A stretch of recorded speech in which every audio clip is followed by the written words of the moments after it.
We are becoming more because of you.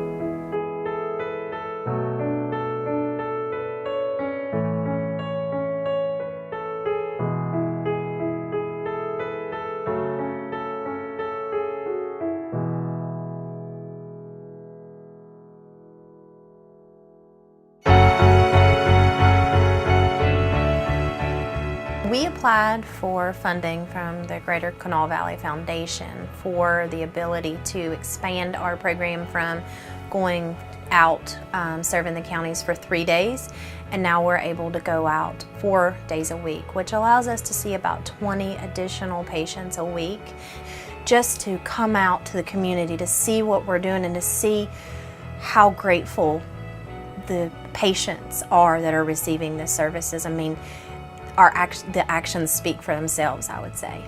I had a 60-year-old man, and I was routine cleaning his teeth, and at the end of the visit, I go to floss his teeth, and he grabs my hands and he says, "What are you doing?" I've never had anyone clean my teeth. I've never had anyone show me. He had never used flosses in his entire life. What do I love about the work? The patients absolutely values the service. So satisfaction that you get at doing this work is amazing. It's the gratitude that the patients that show is just tremendous. So work we do here is so rewarding compared to anywhere else I can imagine. There's no insurance that covers dentures, partials, caps, you know, the important, expensive things that you might need. They did the x-rays and they checked my teeth and cleaned my teeth the first time. And then they continue to make appointments for me, and I can continue to come back for cleanings or whatever needs to be done.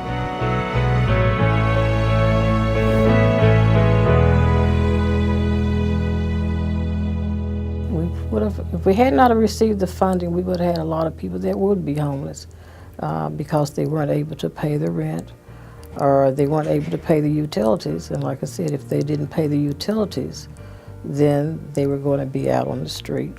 We ran out of funds.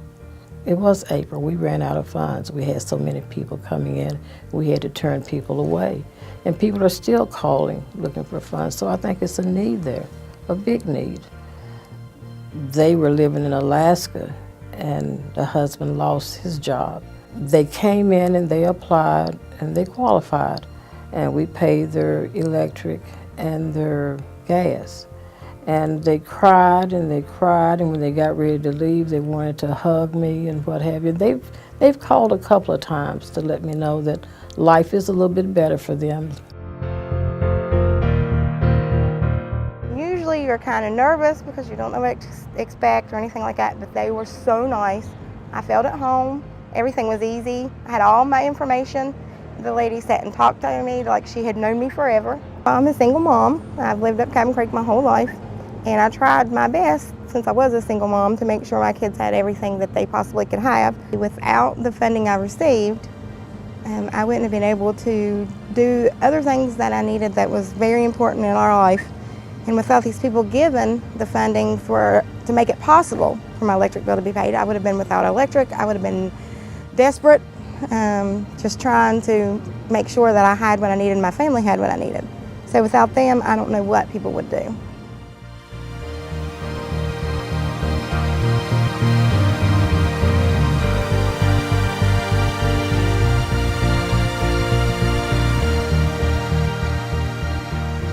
This is a 75-bed facility, and it provides services to single women with or without children, and our intake family consists of man and wife with or without children, or man that has custody of his children.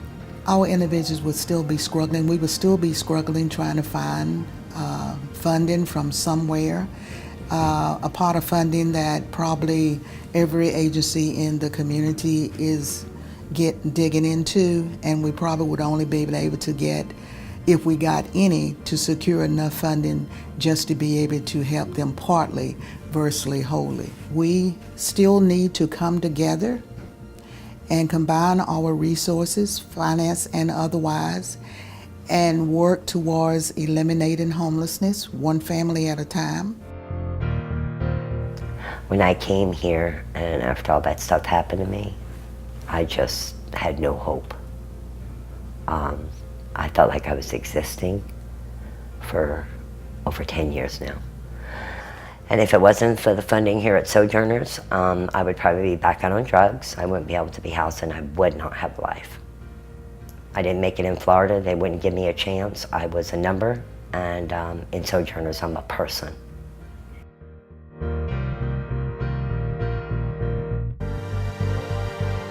And this is a good shelter for family. They do help out a lot. The funding will be wonderful for the shelter. It'll be great to keep the shelter going, helping other people that may come through here and find themselves in situations where, you know, you're out of luck, you know, and need a place to go. You can't pay your rent, you lose your job, you know, and the funding do help people that really do need it.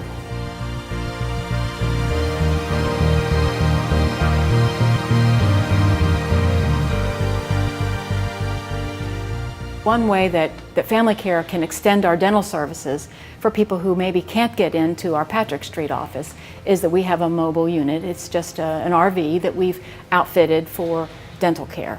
There's one chair in it. It's nice and cozy, and the dental hygienist and a dental assistant go out in the mobile unit.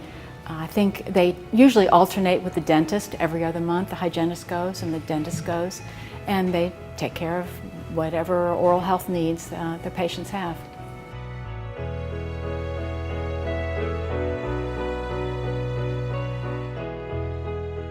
To have brand new teeth, it's amazing. Like, I feel 100 times better about myself today, and it's because, you know, this program.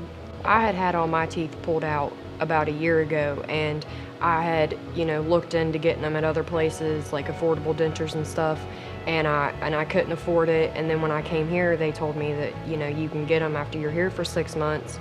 And, you know, I thought that was awesome. Like, I didn't smile. I used to sit with my hand like this so you couldn't see, and now, like, I smile all the time, even when I shouldn't be. I can't help it. I smile all the time. And it really makes you think that of, like, barriers for not being able to get, you know, like, more important jobs and stuff like that. But now I feel like that, you know, I could work anywhere and it's not a problem.